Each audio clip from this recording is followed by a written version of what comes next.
Un autre joyau de notre patrimoine qui fait lui le bonheur des spéléologues. Le gouffre de la Combe-aux-Prêtres en Côte d'Or est l'un des réseaux souterrains les plus vastes de l'Est de la France. Vous allez voir que le paysage est à couper le souffle. Mais attention, il n'est accessible qu'avec des professionnels. Valentin Châtelier et Christophe Gaillard. D'immenses cavités. Un paysage presque lunaire.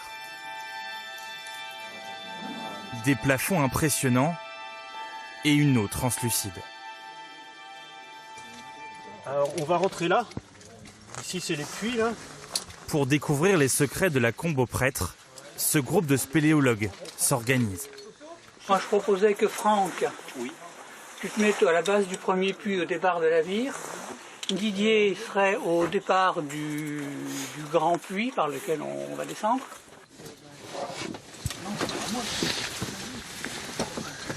C'est parti pour une première descente de 6-8 mètres. Et puis là, on va arriver sur un passage un peu horizontal, c'est du vide.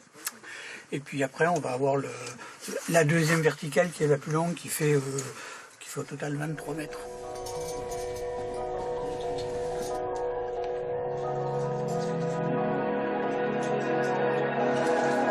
Arrivé à 35 mètres sous terre, la balade peut commencer.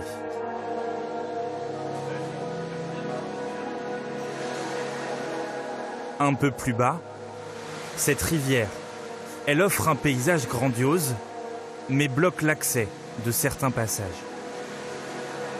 On peut y aller qu'en plongée avec des bouteilles, donc un équipement de spéléo avec double bouteille, double détendeur.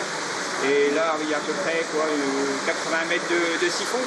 Et on va retomber dans la galerie, on va retrouver la rivière de l'autre côté en fait. Avant de la retrouver, il faut passer par la Chatière, une quinzaine de mètres, en rampant dans un trou minuscule. Un lieu accessible aux plus aguerris et une récompense. Ces plafonds, certains sont remplis de fistuleuses qui deviendront après des milliers d'années des stalactites.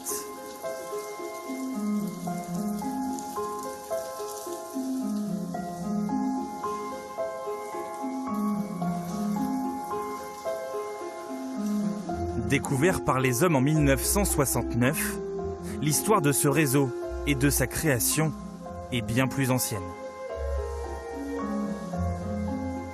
Comment ça s'est créé? Alors en fait, c'est l'eau la pluie qui tombe sur le sol et qui s'infiltre dans les fissures.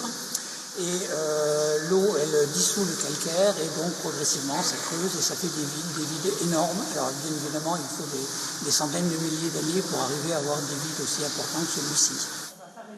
Un patrimoine naturel exceptionnel que ces passionnés veulent conserver.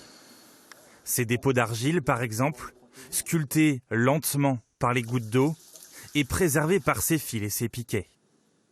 À force que les spéléos passent, on détruit tout. Donc c'est un peu dommage de tout détruire en fait. Donc je pense qu'il faut protéger au maximum, comme en surface d'ailleurs, c'est pareil. Hein. Et voilà, c'est pour on va dire les générations futures éventuellement, mais bon, je sais pas, pour nous c'est important de protéger.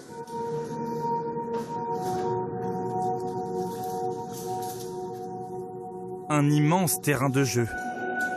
Pendant ce reportage, vous avez découvert moins de 500 mètres de galerie sur les 28 km que compte ce site.